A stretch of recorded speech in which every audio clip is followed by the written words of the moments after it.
Leviticus 10. Aaron's sons, Nadab and Abihu, took their censers, put fire in them, and added incense. And they offered unauthorized fire before the Lord, contrary to his command. So fire came out from the presence of the Lord and consumed them, and they died before the Lord. Moses then said to Aaron, "This is what the Lord spoke of when he said, 'Among those who approach me I will be proved holy. In the sight of all the people I will be honored.'" Aaron remained silent.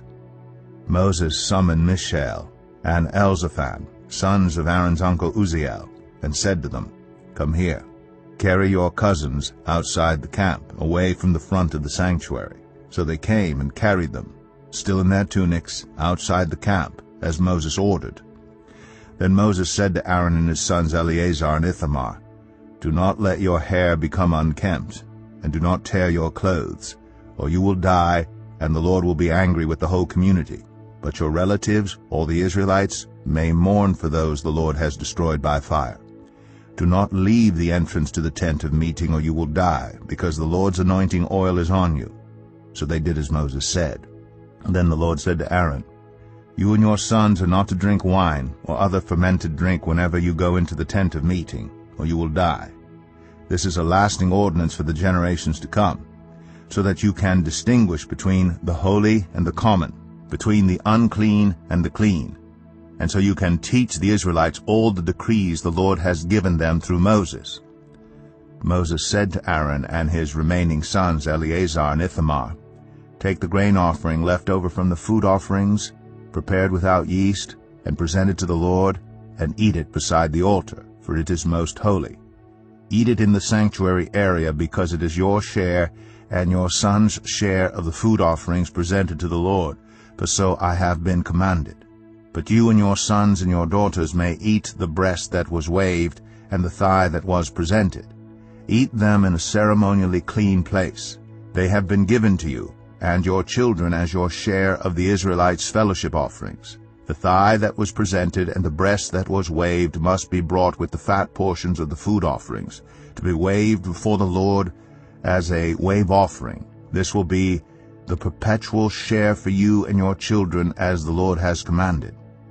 When Moses inquired about the goat of the sin offering and found that it had been burned up, he was angry with Eleazar and Ithamar, Aaron's remaining sons, and asked, "Why didn't you eat the sin offering in the sanctuary area? It is most holy.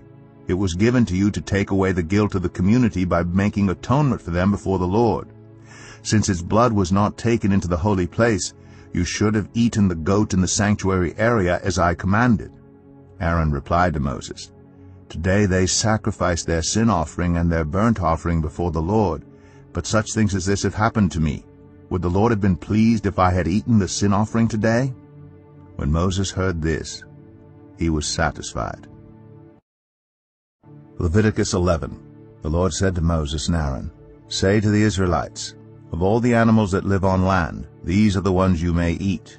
You may eat any animal that has a divided hoof and that chews the cud.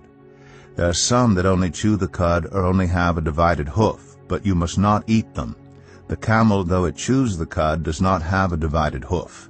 It is ceremonially unclean for you. The hyrax, though it chews the cud, does not have a divided hoof. It is unclean for you. The rabbit, though it chews the cud, does not have a divided hoof. It is unclean for you. And the pig, though it has a divided hoof, does not chew the cud. It is unclean for you. You must not eat their meat or touch their carcasses. They are unclean for you. Of all the creatures living in the water of the seas and the streams, you may eat any that have fins and scales. But all creatures in the seas or streams that do not have fins and scales, whether among all the swarming things or among all the other living creatures in the water, you are to regard as unclean. And since you are to regard them as unclean, you must not eat their meat. You must regard their carcasses as unclean. Anything living in the water that does not have fins and scales is to be regarded as unclean by you. These are the birds you are to regard as unclean and not eat because they are unclean: the eagle, the vulture, the black vulture, the red kite, any kind of black kite, any kind of raven, the horned owl, the screech owl, the gull, any kind of hawk, the little owl, the cormorant, the great owl, the white owl, the desert owl, the osprey, the stork, any kind of heron, the hoopoe, and the bat. All flying insects that walk on all fours are to be regarded as unclean by you. There are, however, some flying insects that walk on all fours that you may eat, those that have jointed legs for hopping on the ground. Of these you may eat any kind of locust, katyd, cricket, or grasshopper. But all other flying insects that have 4 legs you are to regard as unclean. You will make yourselves unclean by these. Whoever touches their carcasses will be unclean till evening. Whoever picks up one of their carcasses must wash their clothes, and they will be unclean till evening. Every animal that does not have a divided hoof, or that does not chew the cud, is unclean for you. Whoever touches the carcass of any of them will be unclean. Of all the animals that walk on all fours, those that walk on their paws are unclean for you. Whoever touches their carcasses will be unclean till evening. Anyone who picks up their carcasses must wash their clothes, and they will be unclean till evening. These animals are unclean for you. Of the animals that move along the ground, these are unclean for you: the weasel, the rat, any kind of great lizard, the gecko, the monitor lizard, the wall lizard, the skink, and the chameleon. Of all those that move along the ground, these are unclean for you. Whoever touches them, when they are dead, will be unclean till evening. When one of them dies and falls on something, that article, whatever its use, will be unclean, whether it is made of wood, cloth, hide, or sackcloth. Put it in water. It will be unclean till evening, and then it will be clean. If one of them falls into a clay pot, everything in it will be unclean, and you must break the pot. Any food you are allowed to eat that has come into contact with water from any such pot is unclean, and any liquid that is drunk from such a pot is unclean. Anything that one of their carcasses falls on becomes unclean. An oven or cooking pot must be broken up. They are unclean, and you are to regard them as unclean. A spring, however, or a cistern for collecting water remains clean, but anyone who touches one of these carcasses is unclean. If a carcass falls on any seeds that are to be planted, they remain clean.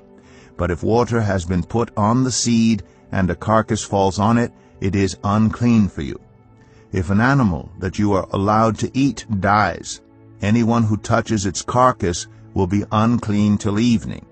Anyone who eats some of its carcass must wash their clothes, and they will be unclean till evening. Anyone who picks up the carcass must wash their clothes, and they will be unclean till evening.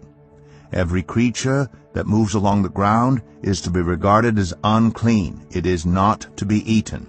You are not to eat any creature that moves along the ground, whether it moves on its belly or walks on all fours or on many feet. It is unclean. Do not defile yourselves by any of these creatures. Do not make yourselves unclean by means of them, or be made unclean by them. I am the Lord your God. Consecrate yourselves and be holy, because I am holy. Do not make yourselves unclean by any creature that moves along the ground. I am the Lord, who brought you up out of Egypt to be your God. Therefore be holy, because I am holy. These are the regulations concerning animals, birds, every living thing that moves about in the water, and every creature that moves along the ground. You must distinguish between the unclean and the clean, between living creatures that may be eaten and those that may not be eaten. Leviticus 12. The Lord said to Moses, "Say to the Israelites, a woman who becomes pregnant and gives birth to a son will be ceremonially unclean for 7 days, just as she is unclean during her monthly period. On the 8th day the boy is to be circumcised. Then the woman must wait 33 days to be purified from her bleeding. She must not touch anything sacred or go to the sanctuary until the days of her purification are over. If she gives birth to a daughter for 2 weeks, the woman will be unclean as during her period. Then she must wait 66 days to be purified from her bleeding. When the days of her purification for a son or daughter are over, she is to bring to the priest at the entrance to the tent of meeting a year-old lamb for a burnt offering, and a young pigeon or a dove for a sin offering. He shall offer them before the Lord to make atonement for her, and then she will be ceremonially clean from her flow of blood. These are the regulations for the woman who gives birth to a boy or a girl. If she cannot afford a lamb, she is to bring 2 doves or 2 young pigeons, one for a burnt offering and the other for a sin offering. In this way, the priest will make atonement for her, and she will be clean. When Jesus had finished saying all these things, he said to his disciples, "As you know, the Passover is 2 days away, and the Son of Man will be handed over to be crucified." Then the chief priests and the elders of the people assembled in the palace of the high priest, whose name was Caiaphas, and they schemed to arrest Jesus secretly and kill him. "But not during the festival," they said, "or there may be a riot among the people." While Jesus was in Bethany in the home of Simon the leper, a woman came to him with an alabaster jar of very expensive perfume, which she poured on his head as he was reclining at the table. When the disciples saw this, they were indignant. "Why this waste?" they asked. "This perfume could have been sold at a high price, and the money given to the poor." Aware of this, Jesus said to them, "Why are you bothering this woman? She has done a beautiful thing to me. The poor you will always have with you, but you will not always have me. When she poured this perfume on my body, she did it to prepare me for burial. Truly I tell you, wherever this gospel is preached throughout the world, what she has done will also be told in memory of her." Then one of the 12, the one called Judas Iscariot, went to the chief priests and asked, "What are you willing to give me if I deliver him over to you?" So they counted out for him 30 pieces of silver. From then on, Judas watched for an opportunity to hand him over. On the first day of the festival of unleavened bread, the disciples came to Jesus and asked, "Where do you want us to make preparations for you to eat the Passover?" He replied, "Go into the city to a certain man and tell him, 'The teacher says, my appointed time is near. I am going to celebrate the Passover with my disciples at your house.'" So the disciples did as Jesus had directed them and prepared the Passover.